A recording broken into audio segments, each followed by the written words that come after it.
And the last one to load, the other filly, number 9, Don't Give Me Lip.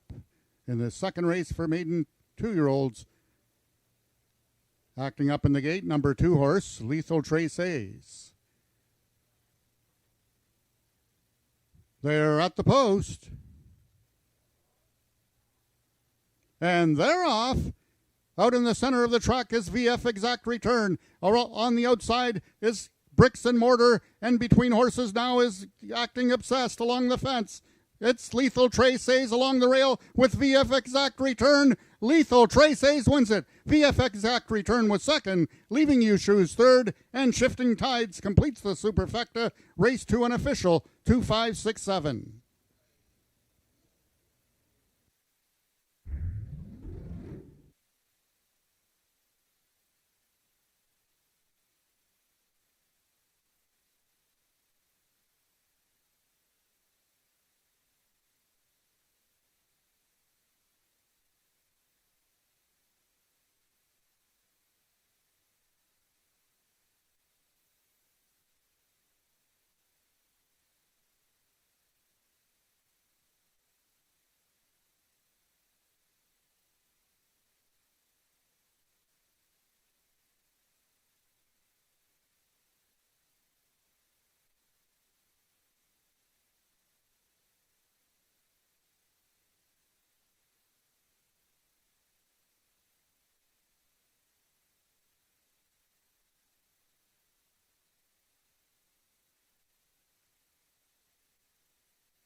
The unofficial winner of the second race was number 2, Lethal Traces. Second, number 5, VF Exact Return. Third, number 6, Leaving You Shoes. And fourth, number 7, Shifting Tides.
The results of the second race are now official. The winner is number 2, Lethal Traces, 2-year-old bay colt by Traces out of Lethal Cartel by Corona Cartel. Foaled in Oklahoma by Terry and Irene Stennett. Lethal Traces is owned by Richard Winsakabi, trained by Michelle Woodley. Congratulations on her first win at the meet, and ridden to victory by jockey Corey Spataro. Lethal Trace is winning the distance with a time of 16.344 seconds, carrying a speed index of 63. Rechecking from top to bottom, order of finish in your program should read 819-623-457. Those are the total results of the second race. In this upcoming third race, just the following overweights, all carrying 2 pounds over, are number 4, Streakin' Little Wagon, number 5, Had to Be Relentless, number 6, America's Rocket Man, and number 7, Whiskey James. Horses racing with the flipping halter on, both number 1, Twixt of Fate, and number 8, SR Blue Hawk. Race 3 is Race A of the early Pick 4.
Well, he wasn't the favorite, which surprised me, but Lethal Trace lived up to the hype, the bullet workouts, the pedigree, the price tag, although it wasn't pretty. So we're going to get Corey Spatero to tell us about the victory today for this 2-year-old colt who was bought in Oklahoma last year by Richard Winsakabi.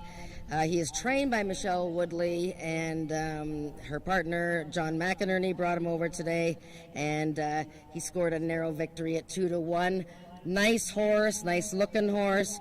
Corey, tell me about the trip on this highly regarded fellow. Well, it wasn't really the most graceful of first-time trips.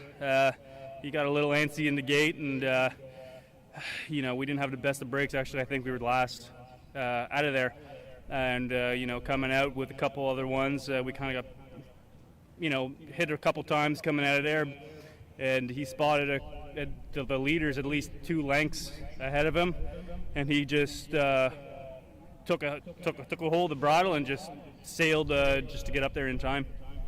Wow, so there's not a lot of time, obviously, to even panic, I guess. The horse is highly regarded, he can run fast and all that, but what are you thinking when things are all starting off all messy? Well, he's a first-time starter, and the worst thing to do is just kind of back it in.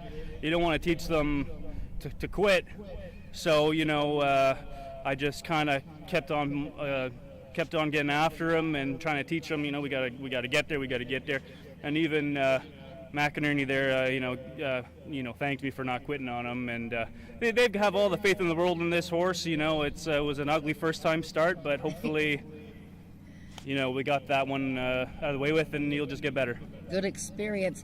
We have the Peacock Derby trials coming right up. I just wanted to ask you, you're on the streaking America's Rocket Man, but this is his toughest test to date. What do you think of his chances?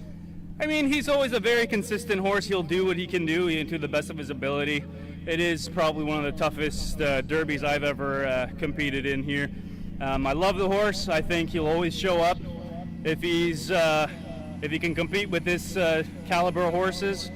I'm happy. If not, I still love him to death. All right. Well done, Corey. Well done, Michelle Woodley, for owner Richard Winsakabi, and of course John McInerney for that nice 2-year-old Lethal Trace, and we look forward to seeing him again soon. We have the Peacock Derby trials coming right up.